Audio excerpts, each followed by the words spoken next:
Okay, check, check.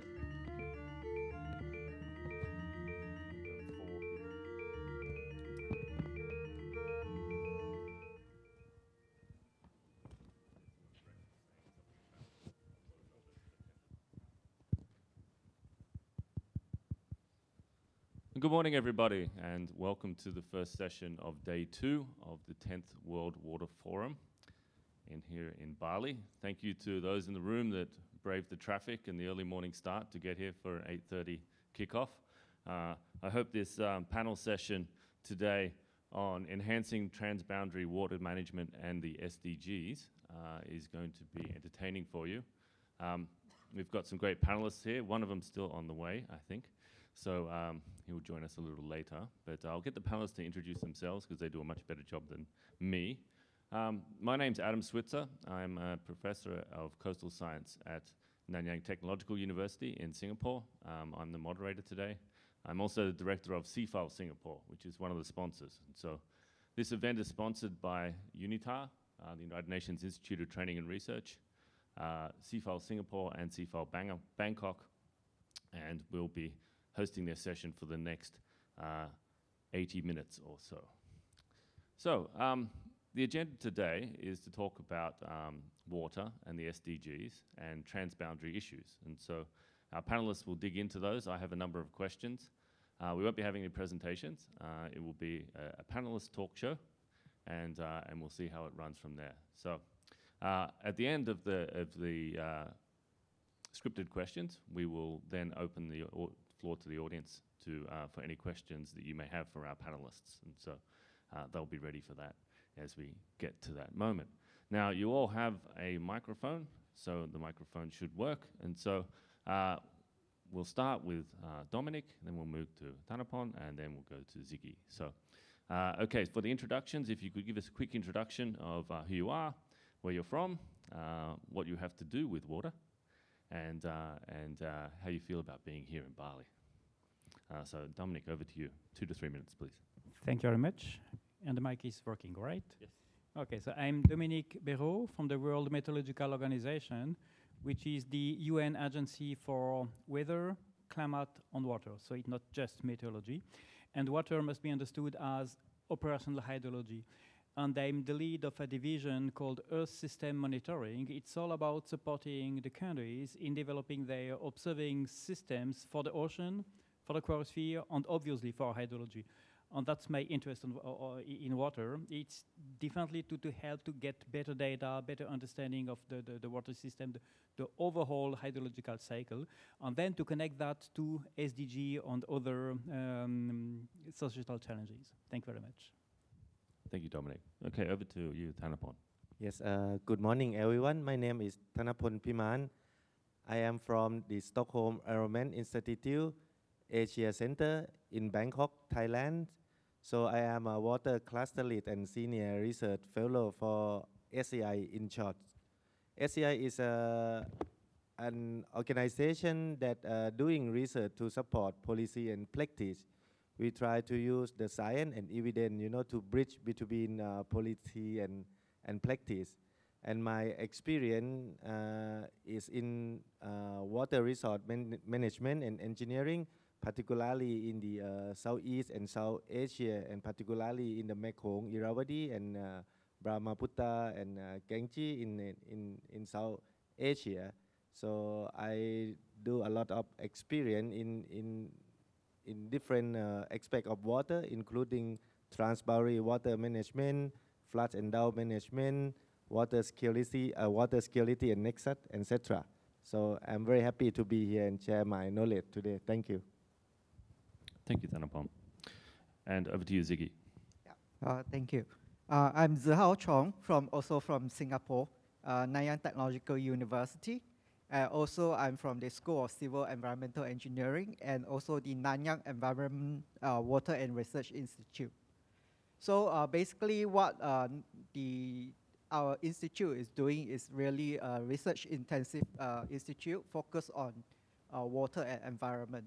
So we are developing the holistic technologies to target at the issues of water and environment. Okay, thank you very much. So you can see that we have a very diverse panel, very diverse skill set. A few people working primarily in Asia and someone from WMO. So a great opportunity to kind of pick their brains and get some comments about what we can really do about transboundary issues with water here in this part of the world, particularly focused on Southeast Asia. Now, we're very much focused on SDG 6 with its aim to ensure availability and sustainable management of water and sanitation for all. But this crosses across all of the SDGs, and water is such an important part of every part of life on the planet. And so let's dig into a couple of questions. I think I'll start with Ziggy first on the left. So how do you think we can get a better, an enhanced understanding, a data-driven understanding for strategies that are and scalable solutions to try and get towards sustainable water management in Southeast Asia? Yeah. Thank you, Adam. Probably I'll give you more details of what the NURI is doing in the first place. So as we know that Singapore is a water scarce, we don't have natural resources. So we have to rely on, pretty much rely on technologies to supply our water, daily use water. So basically we have to do 4 national taps. Basically we have, of course, the imported water from our neighbor country. And then we have to collect the rainwater through our network systems and also the reservoirs in Singapore. And that one will go through the water treatment technologies, which is very using the intensive technology, for example, membrane technologies, and to supply the water, the fresh water. And also we rely on water reuse. Okay, so basically we recycle our wastewater. So again, this one is also based on very intensive use of membrane technology.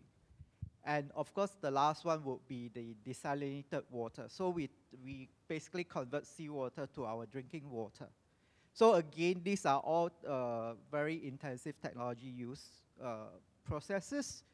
And that's where the data-driven come in to play an important role in managing the water that we get from all these different processes.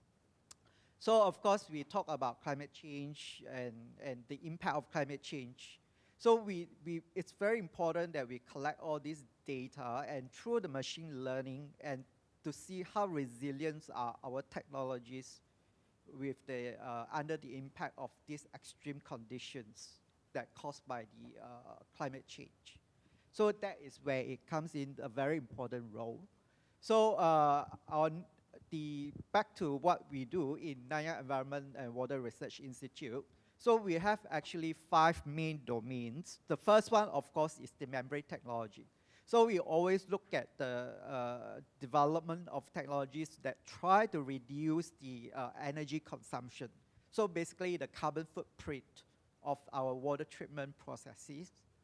And then also, of course, we look at the bioprocess development and to look at ways of water reuse and dealing with the sludge that's produced from the wastewater treatment processes.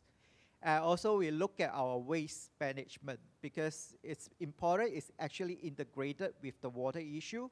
So the waste in Singapore is basically, because we are land scarce country, so it has to be incinerated. So all of this will come into a package. And then the 4th one would be the advanced chemistry. So we, and also the materials. So we look at all these different technologies, how it actually can improve on the water treatment and the supply. And of course, we come back to the last one would be the AI and also the machine learning. So that has a very important role. For example, we actually, as I mentioned, the seawater is our source of water.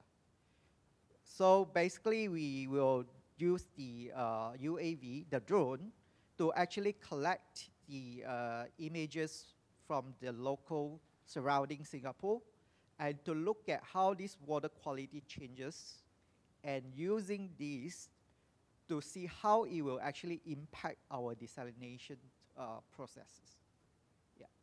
So through this data-driven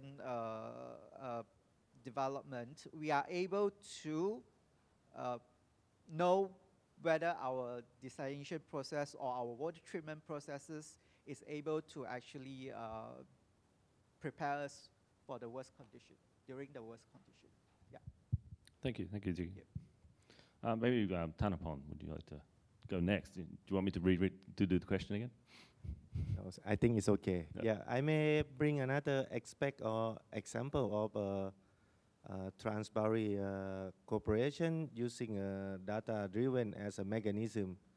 I can give example of the Mekong River Basin, and you may know a lot of issue now going on in the Mekong, particularly on hydropower operation, hydropower development, etc. You know, so yeah, in the Mekong basin, there are 6 countries involved in the watershed or in the basin, from China to Myanmar, Laos, Thailand, Cambodia, and Vietnam. So of course, to enhance the transparency cooperation, sharing data is the first step. You know, no sharing, no cooperation. So data that doesn't mean only monitoring data. There are a number of data types that Mekong River Commissions try to identify and also try to develop a procedure among 4 countries in the lower part to share the data.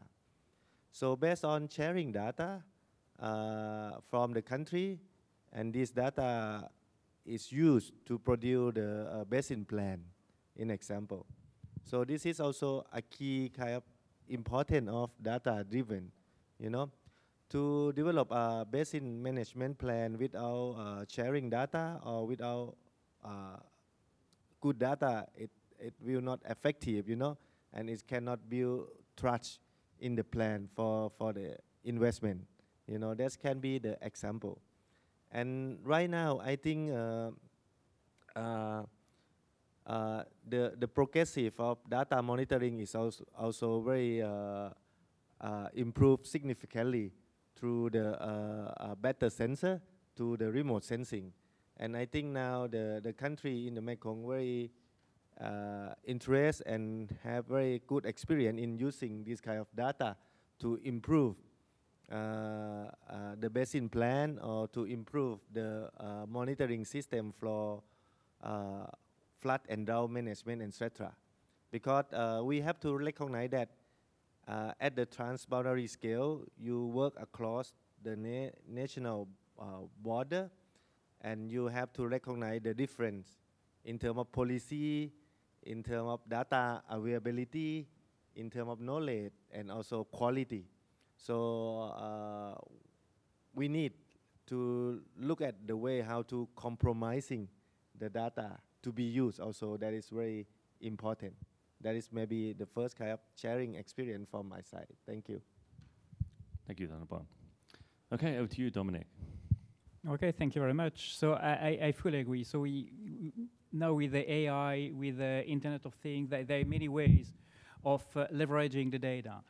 And sharing data, it's not just for getting the right solution, it's as well to build that kind of community. And sharing data is a key. And that's what WMO is doing with a unified data policy we have for all domains of the Earth system. But you cannot share data if you do not collect them. So that's the starting point. And as you said, monitoring is a key. And now there is as well new technology allowing to do this with the citizen observations, with the altimetry satellites. So there are many ways to do that. But what's important is to keep a dialogue between the user and the providers, because you need data for a purpose. So it's not just collecting for the sake of collecting data, because that's my duty. It's because you have challenges today, tomorrow, and in 100 years. So you have to think broad, and you have to install a kind of dialogue, which helps as well to build trust among all those players. And for me, that's a key. So you have to think a new way of collecting data, because it is expensive for many, many countries. It is highly expensive. So we have to find a way to be more effective with that, meaning to be more effective in collecting data, but then to be effective in leveraging all the data to be used for multi-purposes. Thank you. Great, thank you. Some great insights from the panelists, and it's good to see there's a, you know, obviously data is so important, but there's a clear distinction between the way that you all go about thinking about data. With the WMO with their global footprint, Ziggy with very much a Singapore focus, and then Tanapon with our river focus that is a bit broader on a regional level. It comes to my next question. I'll come back to data a little bit later on, but I want to ask the question. What do you think? What opportunities do you really see for cross-sectoral collaboration and partnerships? We have, you're all from slightly different backgrounds, but we need this cross-sectoral collaborations and partnerships to really accelerate progress towards the SDGs and SDG 6 in Southeast Asia. So what opportunities do you really see for cross-sectoral collaboration that should be accelerated? Maybe we can start with Dominic. We'll go back the other way. Yeah, thank you very much. So it's about dialogue and having a common language, which is not obvious, because when you are talking about players, you have policymakers, you have citizens, you have people on the front, you have communities, fishers, and so on. And so data is bringing all those people together. And you have to simplify the life of all people using data with interoperability, whatever technical solution, but really to start with what are the common goals. We can argue that SDG is a very high-level thing. So what is then the impact for every one of us from the SDG? So we have drinking water, we have a wash system, we have all of these. So we're talking about something very concrete, needing expertise from very diverse community. So to bring all those people together, we have to define common goals and to be able to have that translation of data into something that is usable. So common goals across all sectors it's a great idea, and the idea of translatable data that that everybody can pick it up and understand exactly what it's about. Excellent point. Okay, Tanapon. Okay. So I would like to add more point from Dominic's in terms of opportunity. I can see two different cases in trans-boundary water management between Southeast and South Asia. An example, right now the Southeast Asia, the biggest opportunity is about the political views, So mean that the political in the Southeast Asia, like in the Mekong, they have very strong willingness to enhance the trans-boundary cooperation. So that is a kind of big entry point at the high level scale. In contrast, if you work in the South Asia, I mean the water is still security issue for each country, So I mean the political will doesn't really want to enhance trans-boundary cooperation much, so that give the limitation, for people to work together. That's one. Secondly, in terms of opportunity, I think in last 15 years or 20 years that I have experience, I would say the biggest opportunity is about the accessing to the information and data. People have mobile phone everywhere, even the local people, farmer, So that's why now through the internet, I would like to thank that many information have been able to access. And people can start use that to analyze, to use for daily planning, seasonal planning, etc. But again, this also put a challenge in terms of big data management, because so many information also not good, because you cannot skin which one is right or wrong, which one is fake or true, So you also need a kind of capacity to do the analysis. And the last opportunity that I see in the region also is strengthen the network and alliance, across different stakeholders. Like in SCI, we lead one of initiative very long time, almost 20 years, called Sustainable Mekong Research Network. This is also bring kind of more than 600 up, of scientific from the region, to work together on sustainable development in the Mekong region, and also try to solve a key challenge of water problem together. So that's why people have more dialogue, and we can use that strength, to influence bigger scale, and also try to use that kind of dialogue to link across the scale. Because for me, scale is very important to talk in terms of water resource planning and in terms of data analysis. If you work at the big scale, you know, you need very kind of huge data. But if you look at the local scale, you may need less data. But I'll have to be connected to streamline the target or to streamline the goal together to achieve the SDG. Yeah. Thank you. Yeah. Okay, thank you. Okay, so of course I come from the Singapore perspective. It's not just the data that we gathered in Singapore, and how we share it is, of course, I'm from the university, so I'll pretty much focus on training and education. So there are a few collaborations between the regions, that the universities between the regions. Take, for example, in the recent one that's formed is between the Indonesia Ministry of Education and NTU is collaborating on forming this institute called Inspirasi. So it's between the Indonesia universities, that's UGM, ITB, ITS, and also UI. Actually, we are collaborating on the basically the theme of sustainability. So we are looking at the circular economy, renewable energy, as well as the urban cities. So the model we developed in Singapore and on how we actually deploy this renewable energy. So this model will be shared. The data will be shared with our Indonesia partners. So this is one example of collaboration through education and training. Okay. Yeah. Great, thank you. And I think, you know, I think it's important that we touch on these data issues, but the idea of collaboration across borders and sharing is so very important. You know, I remember, and I like the point that I think was important there as well from Thanapon was, you know, that you can collect all the data.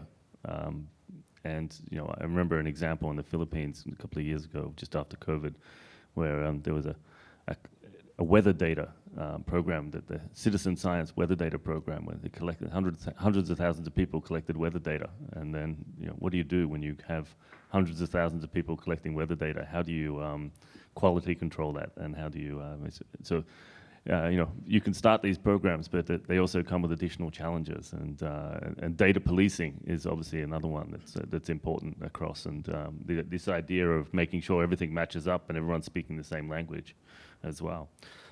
Okay, excellent points. You know, I think I'm going to stick on this point of cross-sectoral collaboration and partnerships. What can we actually do to improve this? You know, we need data that is easily transferable, that we understand. We need things that are easily communicable, but we need to make sure that the data that is collected in the region is actually passed on and is shared. So what can we actually do here to improve this? And, you know, we're here for a week at this Water Forum. You know, what could happen this week at the Water Forum that could change the game in terms of these cross-sectoral collaborations and partnerships? Maybe I'll go down the other end, start with Ziggy this time. Sorry. Okay. You mean? So what would you want to happen this week? Like you've got a week, you've got all of these sessions, you've got ministers here, we've got VIPs, we've got business leaders. You know, at the end of the week, if we're going to talk about data sharing, data consistency, and the ability to improve these cross-sector collaborations, what can we actually do? What can you do in a week when you've got all these people hanging around in the room? Well, I think we have to come back to our theme. It's on the water. So water is for all. So it's very important that we always think that we need to supply for water for everyone, to have equal share of water. Then, of course, then the data will come. From the issue of water, we gather all of this data, whether it's related to the weather data and so on. All this data is that then when all the everyone have the is determined to have the goal to share the water, means then we can share all the data, and we have all the collaborations at different levels, at the government levels, or at the institution level, or personal level. So I think it has to be very important is that we know the purpose of the forum. It's on water. Yeah. Thanapon.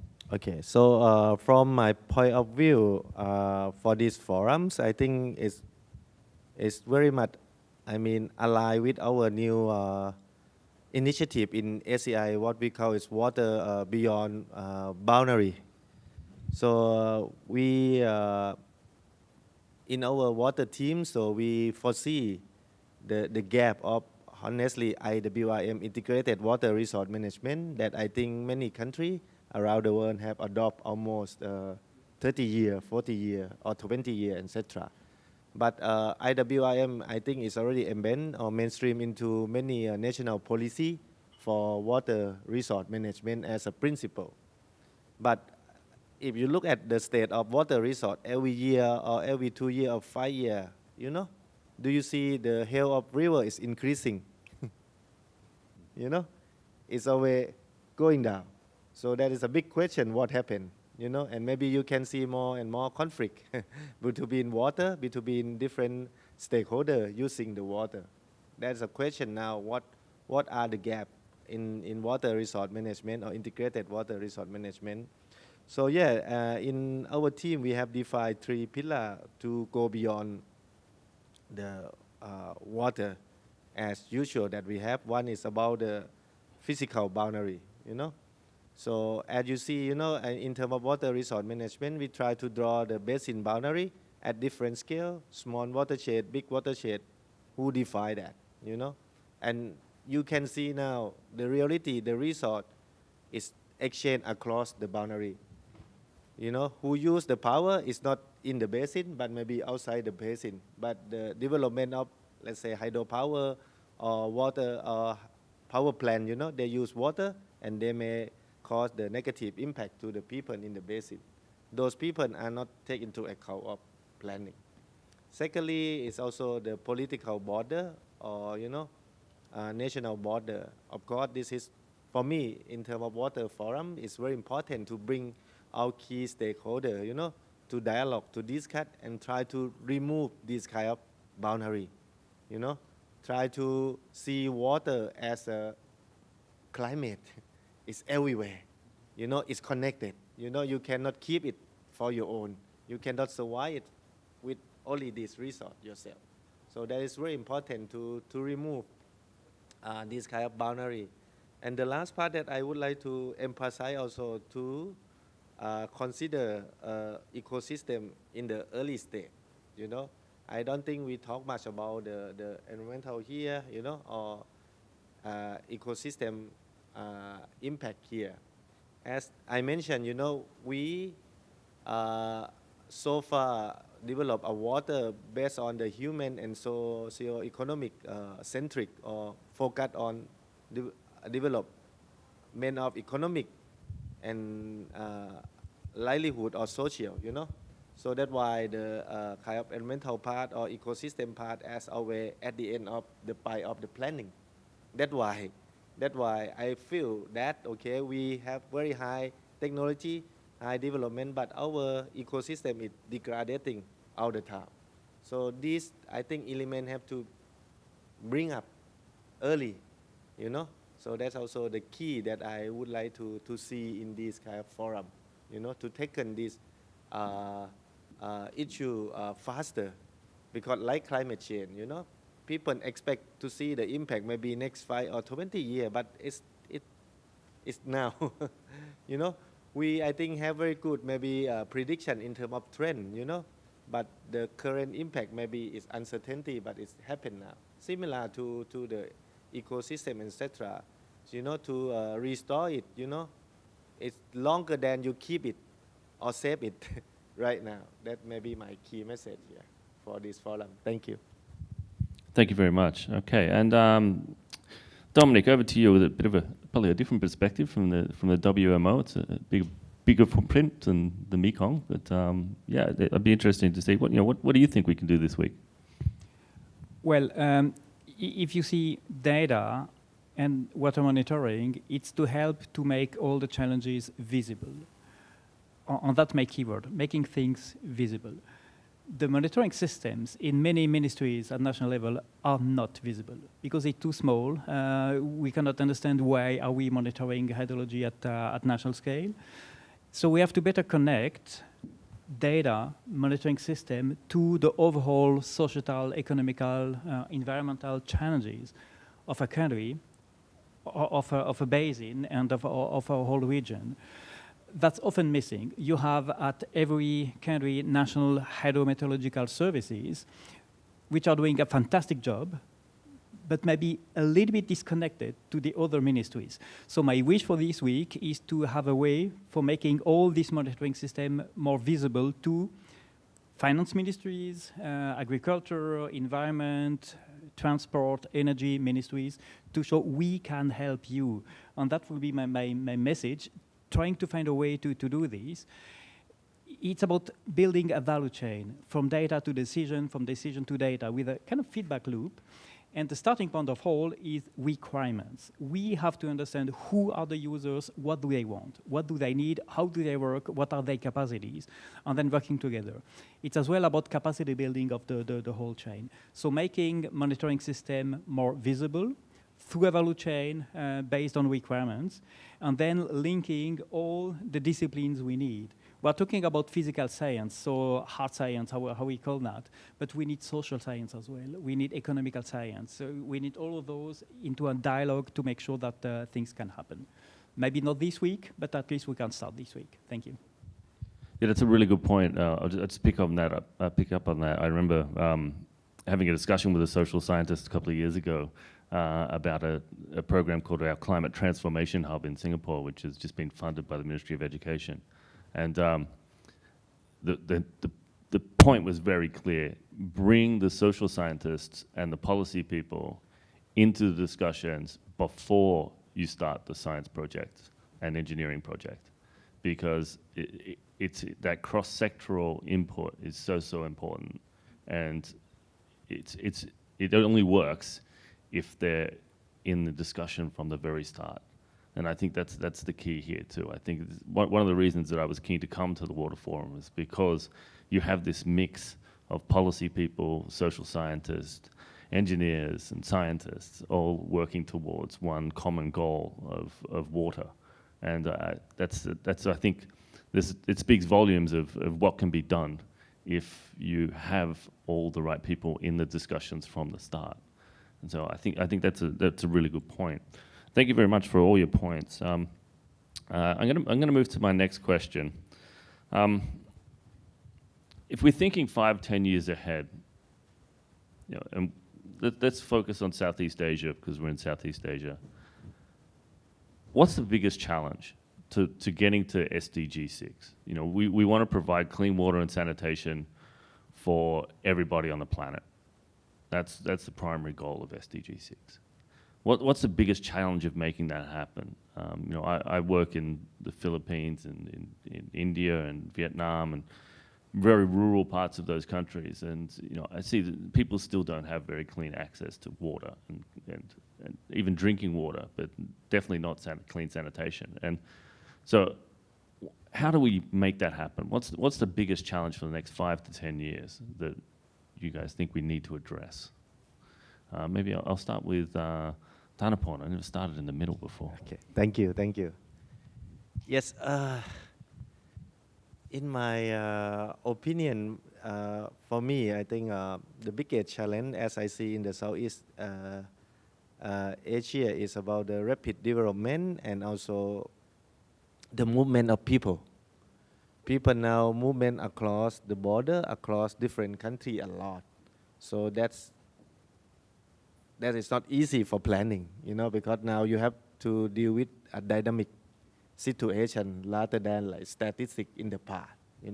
When we have a good connection between the country, a good kind of transportation, internet, etc. That also, I think, It's a one challenge, for planner to deal with this kind of dynamic and rapid change.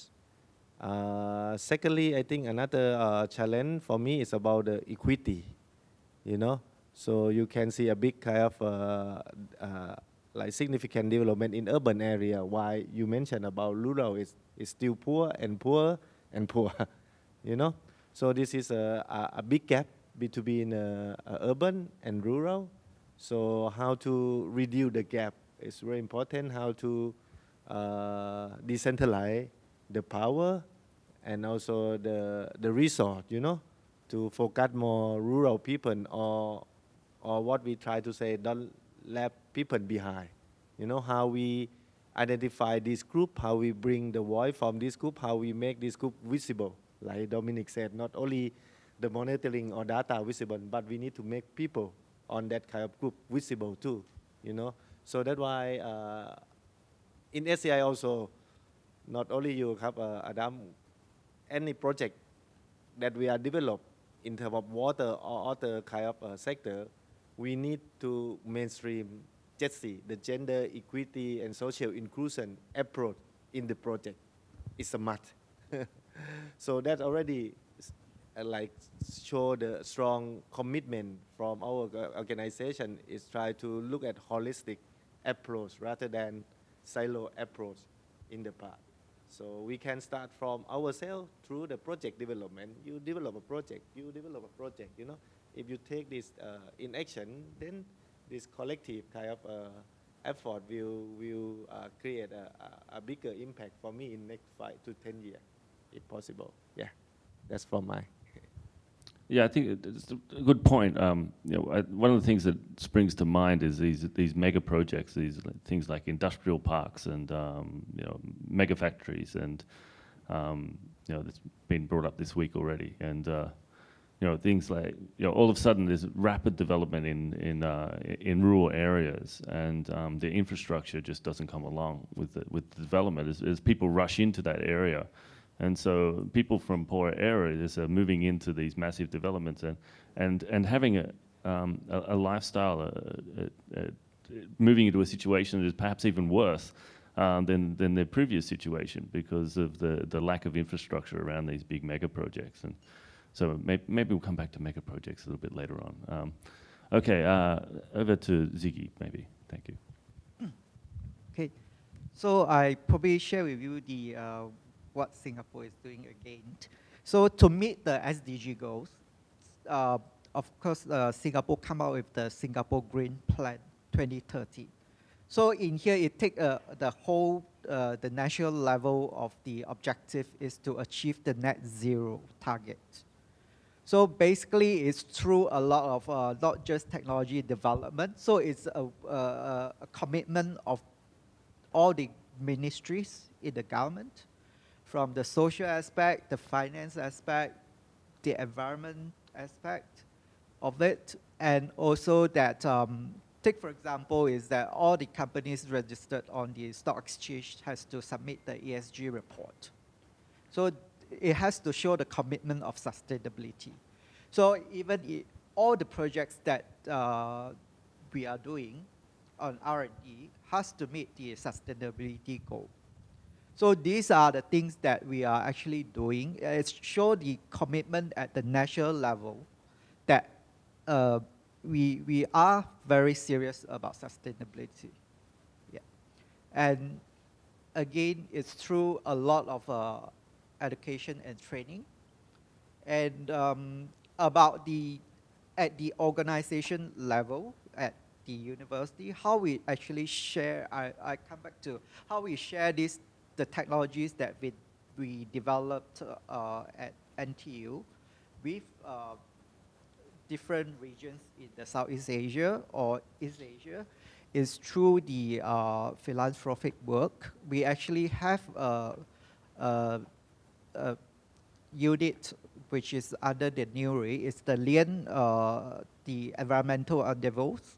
So basically is that we are looking at the community in the Southeast Asia, where actually they are underserved community. So maybe there are only about 500 people, 1,000 people of this community, where they actually don't have access to water or the sanitation, as well as the waste management. So this program is actually that it's what we emphasize on is sharing, partnership. So basically, we go to the local community, and then they have to provide people, and we train the people to actually manage. For example, if we put in a water treatment system, or we are doing the wetlands for the lake cleaning and so on. So basically, they have to learn and how to operate this and how to sustain it. It is not just us giving the systems to them. So this is one way of what we think the importance of not just the technology sharing, but also the education and also the training part of it. So through all this, when we go to one community, for example, in Indonesia or in Vietnam, Nepal and all this, so we are actually learning something from the local. And then, of course, when we go to another community, we have to tweak it to the local conditions, because there are certain requirements of the local community. For example, what we have done, sharing just probably in Sri Lanka, and the lake that we are doing the cleaning is serving a Buddhist temple. So of course, the solutions that we do has to meet the requirements there. So we are using a lot of nature-based solutions to do the cleaning, to clean up the lake and so on. Yeah.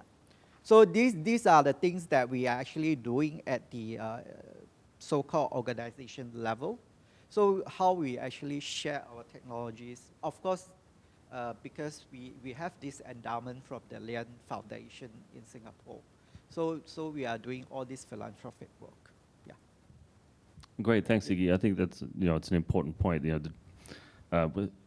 Technology without training is often not very useful, right? And I think that's a key point, and that the focus on training at NURI is really important, and it's nice to see that footprint. And as a fellow member of NTU, I hope that footprint's going to get bigger as we make more strides into working across Southeast Asia. I think I'm going to go to Dominic now for his summary. Okay, thank you very much. So we know that challenges will be growing in the next 5 to 10 years. And the obvious answer to your point being we need money. It sounds trivial, but we need money. But the money will not be coming from the sky as such. So we are talking about SDG, but I guess if you go in the street and make a survey asking to anyone you meet what is SDG, you may be disappointed by the answers, because I think most of people do not know what it is. So my translation of what all my colleagues said, it's about the ownership by the population, by small community, by villages of the SDG. SDG is a kind of top-down, and what we need is a bottom-up approach. And citizen science can help a lot because it's people getting together to find solutions together that they cannot ever find alone. So I think it's about all of these. And if we are talking about sustainability, it's sustainability of the achievements of whatever project we are developing. And if we do not have that local ownership, that will never happen. So I'm talking about money, resources. It might not be for the big project. I think we can always find big money for that. But the small money for ensuring maintenance, operation of the systems, that's where the point is. If we are not able to show the benefit of an achievement, the benefit of something that may be hidden because it's a small technological part, then we go nowhere. So we have to, again, make that link between the achievements at local scale and the overall SDGs. And if that ownership is there, then you have a sustainable funding, you have a sustainable capacity around, and then you can go way beyond 2030. Thank you. Great, thank you.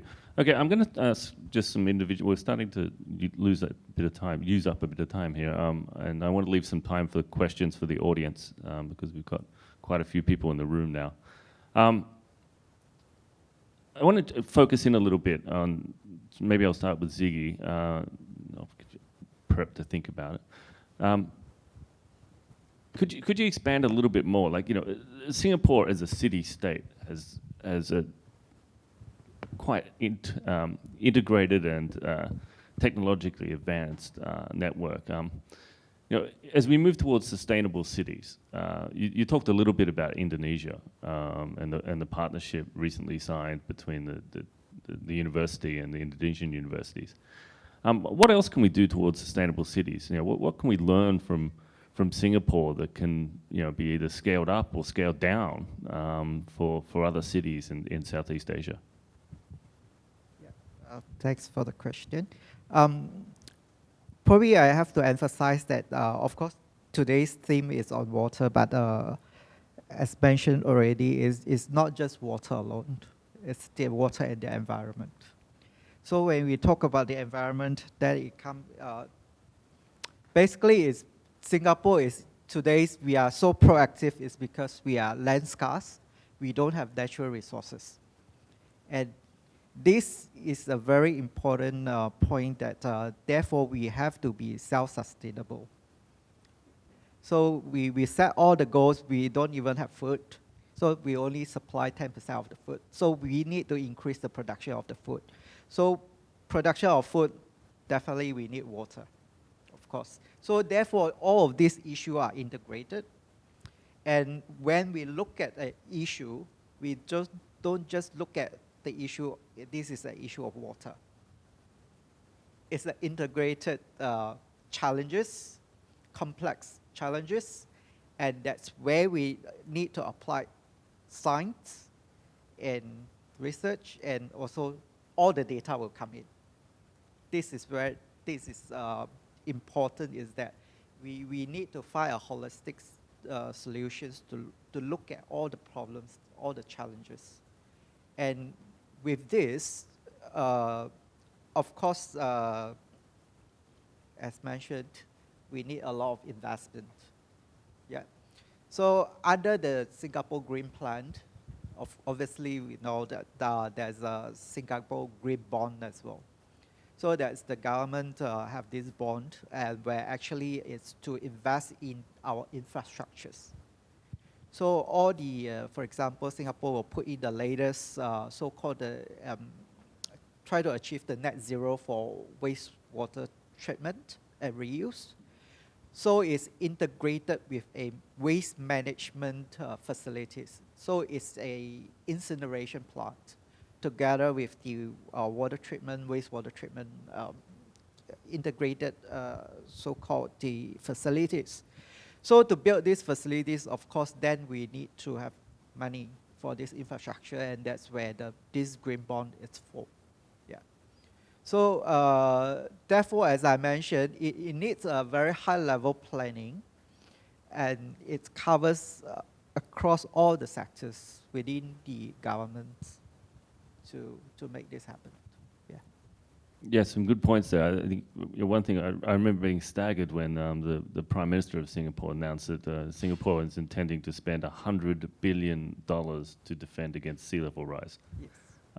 That's a staggering number when you think about, and this is just only one component of climate change and the potential impacts on an island state. So yeah, $100 billion just to defend against sea level rise. Yes. That doesn't even go towards our energy nexus and our wastewater treatment and our transport network. But yeah, staggering numbers. Yes, I'm sure the funding is needed, and we'll come back to that. That'll be the last question. Okay, Thanapon, I'm going to zoom in on yours. You know, I think one thing that is pretty clear to me is, you know, that your team and the group you're working with is it's got a big footprint across a number of rivers, but you've mentioned it a few times, and we often come back to it. It's very hard to talk about anything to do with rivers and management in Southeast Asia without mentioning the Mekong. You know, one thing that the Mekong does have is these basic cross-country collaborations, and I'm just wondering if you could expand on that a little bit and just describe what are some of the successes and, you know, even some of the misses that have happened in the last, you know, 10 years of of efforts in the Mekong? Because there's been some big steps forward, particularly in the last 5 years. Yes, I think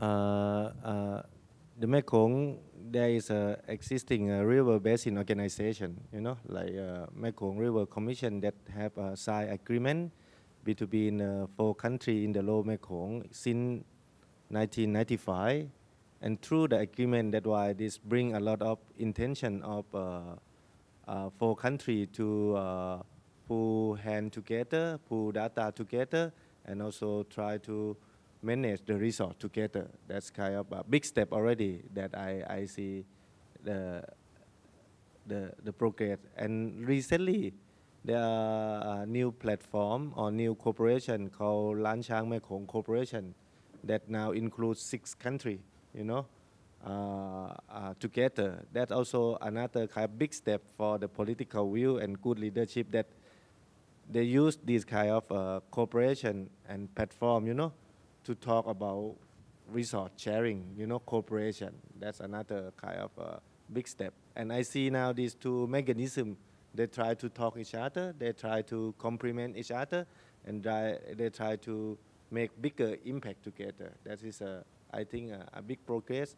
Of course, there are a number of challenges, you know, in the Mekong, but without dialogue, without talking, you can't do anything. So this is an entry point for country to talk together and bring the issue on the table.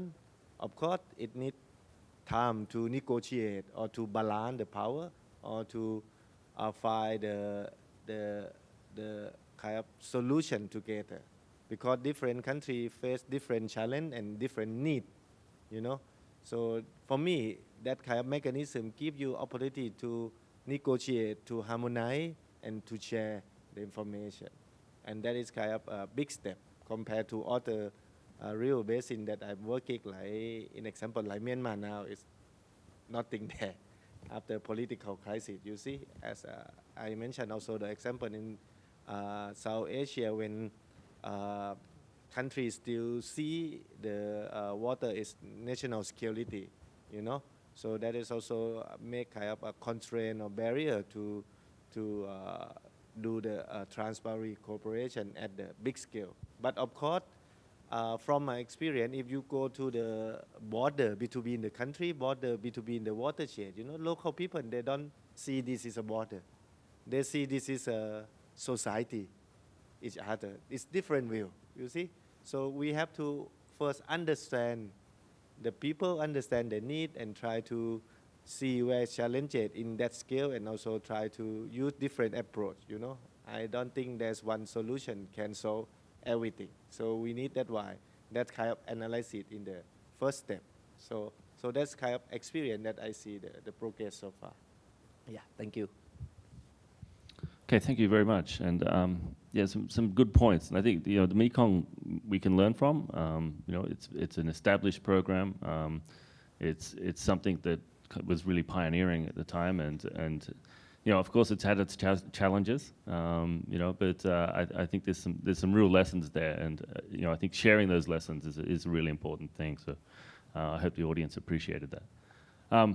Dominic, right, your question. Okay, what's next for the WMO, right?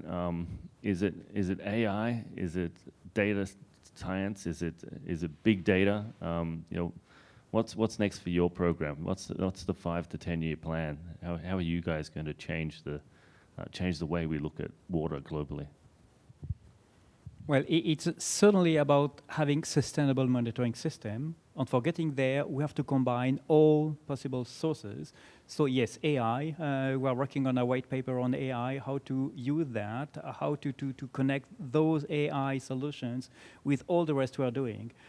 What's important is, beyond the sustainability, is to make sure that we are building trust among the players through the data. And I see when we're talking about innovative approaches with low-cost technology, using IoT, mobile phones for getting precipitation data, it's there. It's usable, but many players do not trust it because it's not a standard. Other countries are not using that. So I think it's one of the role of the WMO to connect all those dots. And we are promoting standard approaches for all, say, for equipment, for network design, for all those chains. And then we have to build bridges between those standard approaches and then those new technology, new approaches. And AI is a kind of user of data. I don't think we'll stop collecting data because AI is here. We need even more data. It's garbage in, garbage out. It's exactly that. So we need even more data. Maybe we need less physical models because AI can supply this. We don't know. We need even more data, and we have to communicate about that. So using all data sources in a consistent way to be able to use those in a trusted way, to be interoperable among all the players, all the data sources, and then to build these into a very long sustainable solution. Great, some excellent points there. Okay, we've got about 25 minutes left. So what I'd like to do now is I'm going to throw it out to the audience if there's any questions for any of our panelists. Okay, we've got 2 questions. Now, I'm going to have to run.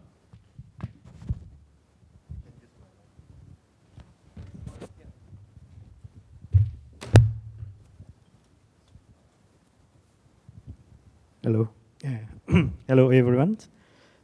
My name is Ekapon. I'm a journalist from Laos, working for Vientiane Time newspaper in Laos. I have a question for Mr. Thanapon. I am happy to hear from you about data sharing that you mentioned that is very important for Mekong Basin planning. But I would like to ask more about what is the current state of data sharing in the Mekong. Is everything is perfect now, or any challenge? For example, does China share data to Mekong country, or any country that would not like to participate in this policy? Or thank you.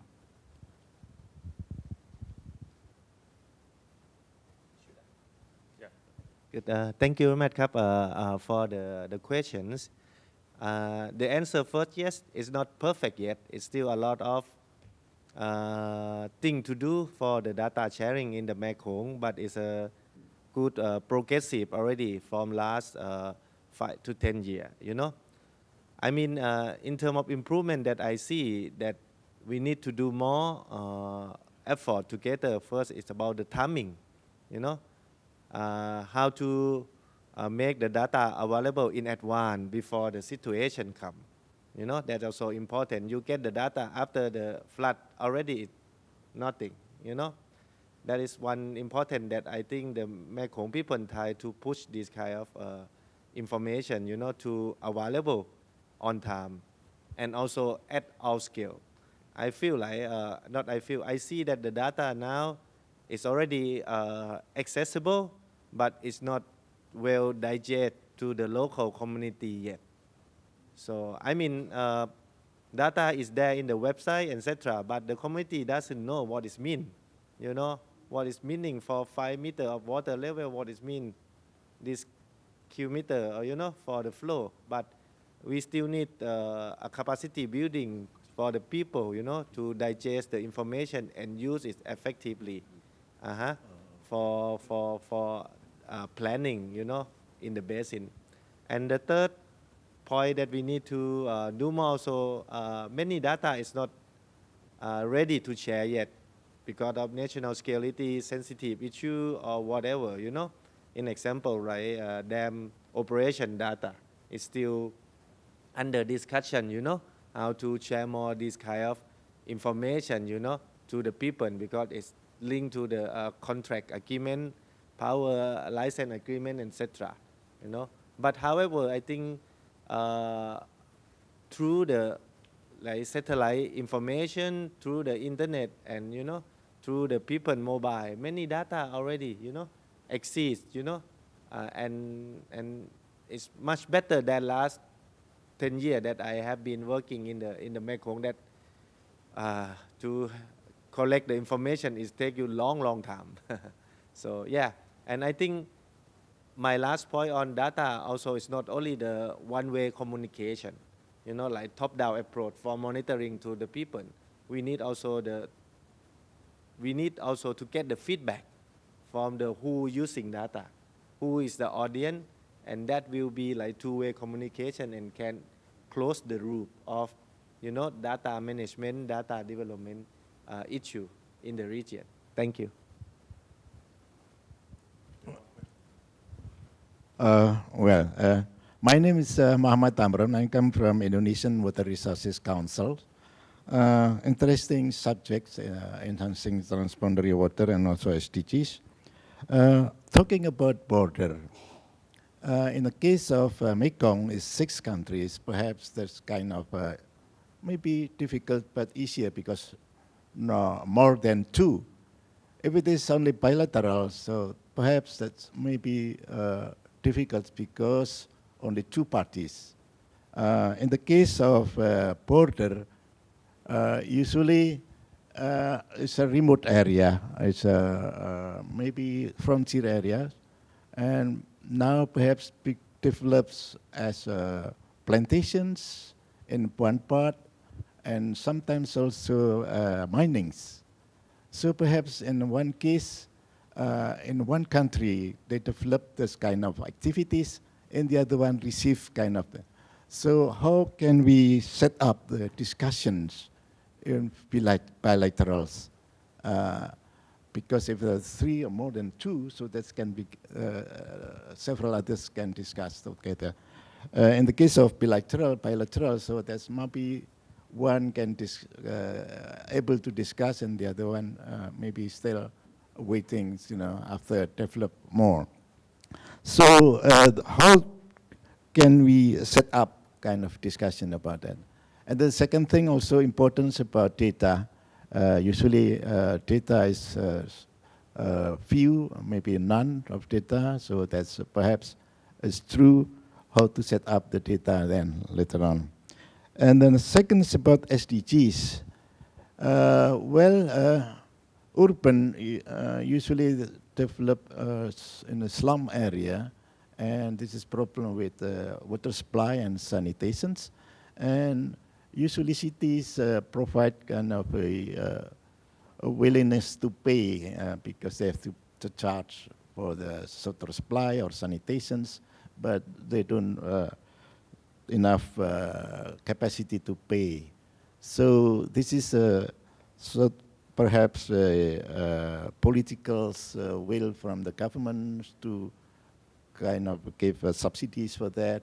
Is there any experience from the panelists about that? And well, about rurals, usually there is no pipe water, and standard now is pipe water.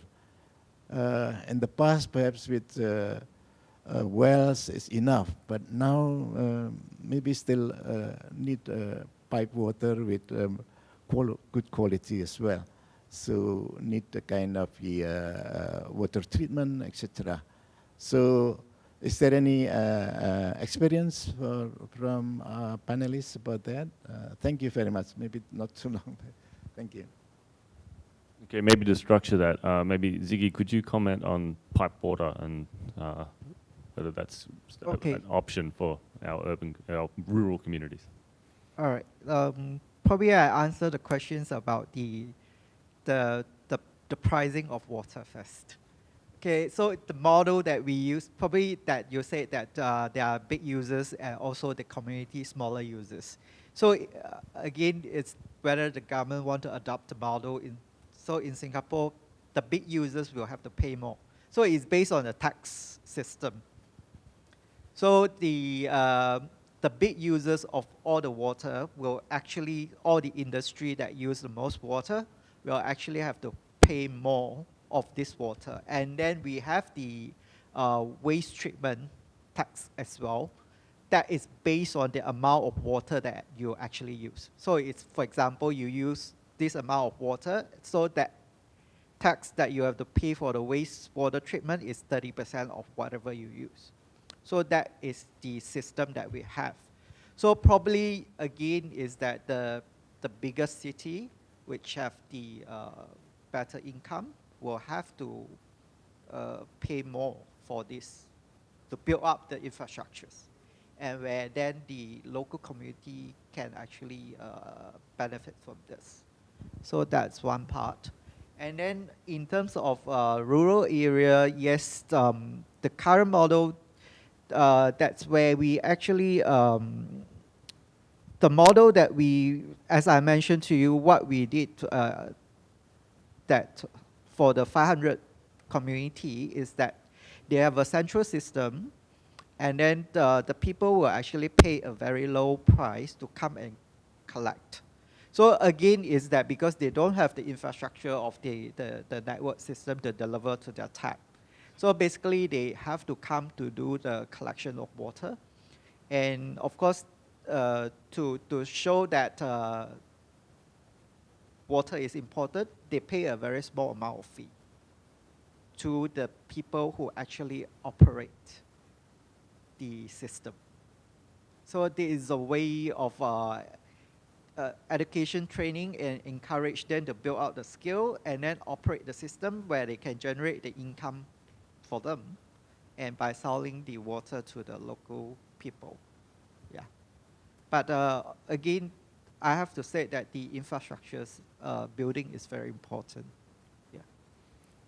Thanapon, do you want to just say something a little bit about informal settlements and informal communities, the underdeveloped communities? Yes, I have 2 points to maybe address or give experience to the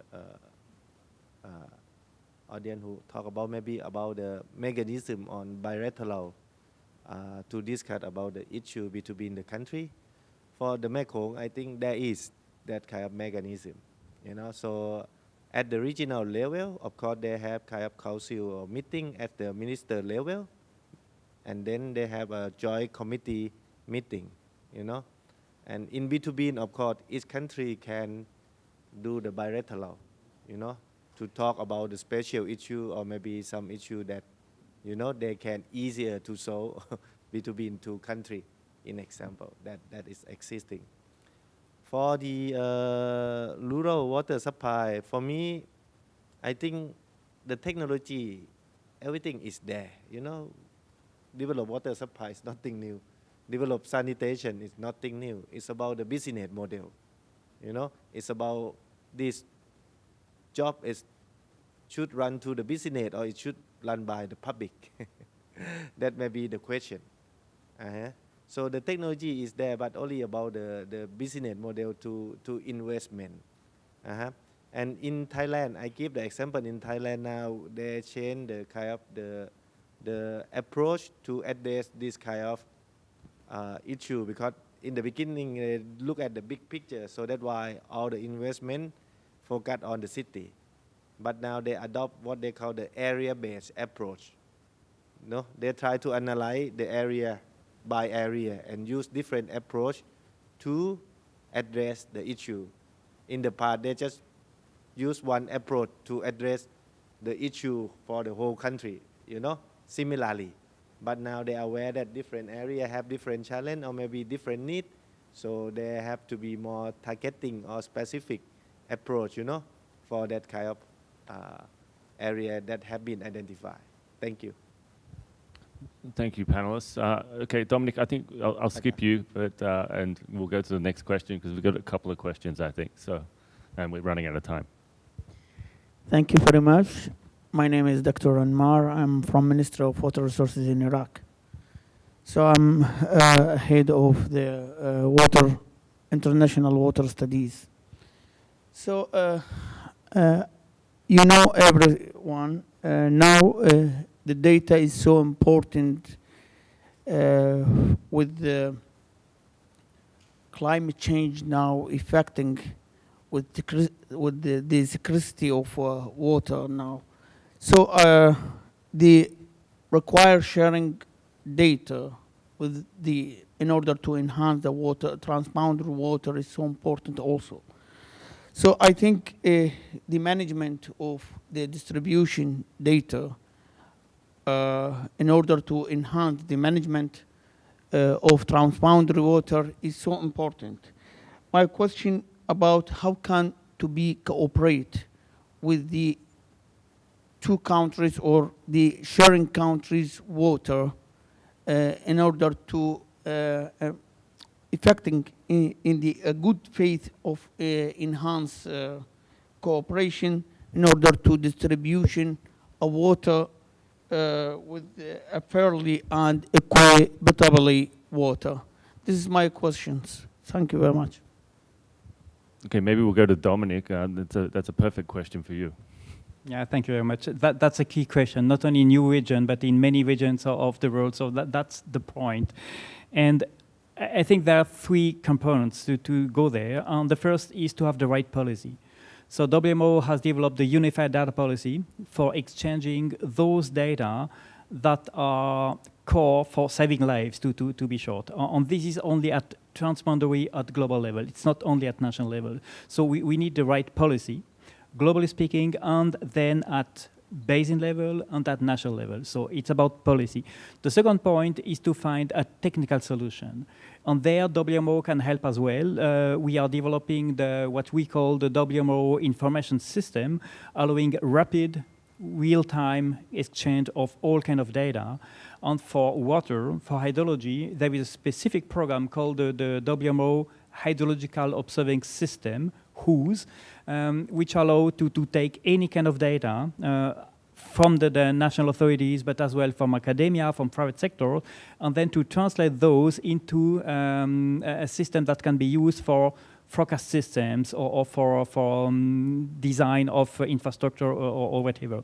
So it's based on API. It's a brokering approach to ease all the process of getting rid of all the burden of data format, all that kind of questions. It's solved through that WMO system.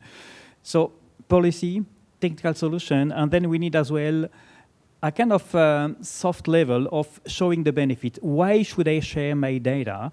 What's for? So if you have upstream, downstream countries, it's always tricky. So you have to show a kind of quid pro quo solution. What do I win if I share my data? And often you might win, for instance, you have better forecast coming from a regional center because you share your own data. You have a better feedback from there. Or if you are thinking of major infrastructures, then if you co-design those at the international level, then the result will be more sustainable and better. But it's about understanding why should I share the data, technology, and policy. Thank you.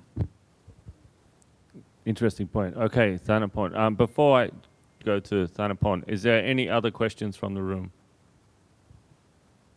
Okay, good. I think we're doing good time. So yeah, let's go a couple of minutes. I keep in short from my experience. I think to setting a cooperation between two countries, of course, for data sharing, one is you need to set a common interest in terms of issue. You know, if you interest on mining, I interest on hydropower, you never talk.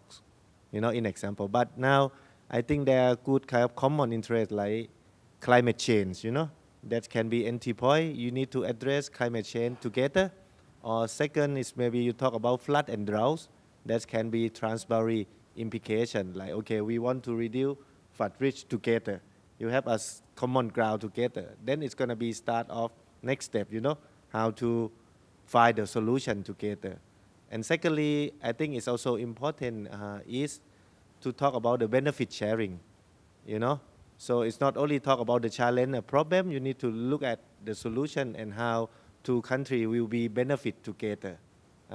Because for me, at the end, whatever we talk about the process and data, the last thing that really need is to build trust between two countries or to build good relationship between two countries. When you build trust, when you have trust, you build good relationship, then the process will come faster. But the first step, I think that is important is you need to find a common interest entry point together, you know, to make sure that you talk at same page. You know, I don't say that you can't talk everything in the same time, you know. It's going to be nothing move Okay, thank you. Okay, well, thank you very much, everybody, for your questions. There were some good questions from the audience. Nice to get questions for the panelists. Okay, we have coming down to 5 minutes left. So I'm going to ask each panelist to kind of give us a summary thought. You know, what do you think we can take out of these discussions to enhancing boundary water management and the SDGs? So. And finally, thanks to UNITAR for sponsoring the session, and so and thanks to our participants for participating in the panel and for you turning up, the audience. So, over to maybe Ziggy first for maybe a 2-minute wrap up. Thanks. Okay.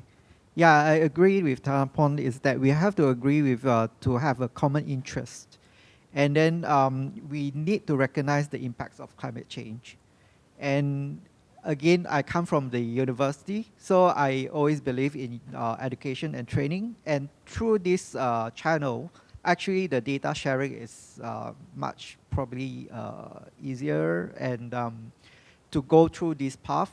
And because we have a common goal of doing education and training and also research development. So we do have a lot of collaborators all around the world and in the regions as well. So I think this is one good way of sharing data and to have a common goal of actually addressing the issue of the water and environment. Yeah.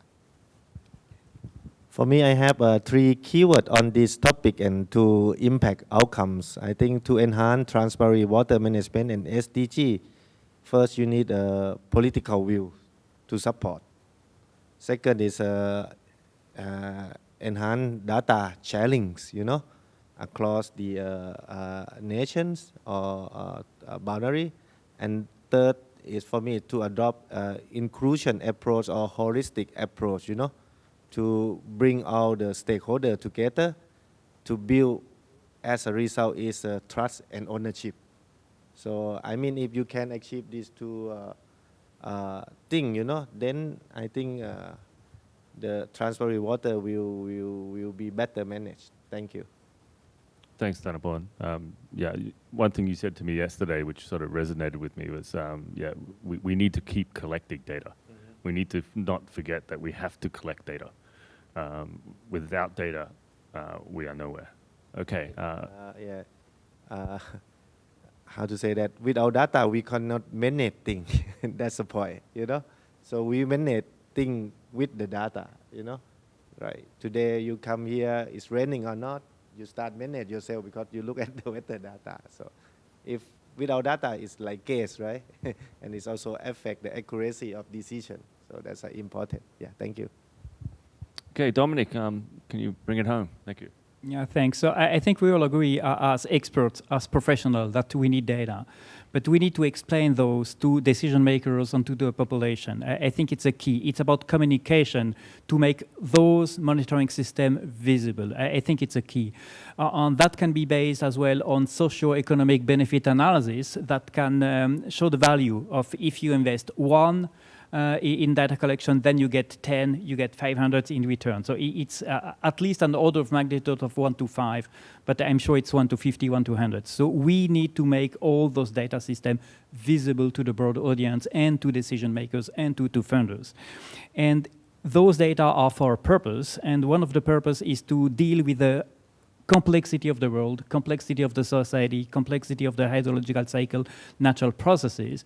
And so it's only with a multidisciplinary approach that we can go there, and then to continue that collaboration in a real co-design approach for building new infrastructure, building new systems in a good collaboration. And we have to show as well ultimately the benefit of collaboration. We're all talking about cooperation, collaboration, working together, but what's my take? What's my win with that? And there is a lot. There is way more peaceful agreement thanks to water than there were because of water. And we have to stress this. Thank you. That's an excellent point to finish on. So I would like the audience, if you could, to join me in thanking our panelists by putting your hands together. We have a couple of minutes, and so I think we need to clear the room because there's another session coming up. So thank you very much for attending. On behalf of UNITAR, CFAL Singapore and CFAL Bangkok, thank you for attending the session. I hope you enjoyed it, got something out of it, and thank you very much to our panelists, and enjoy the rest of the week. Thank you. And many thanks to you.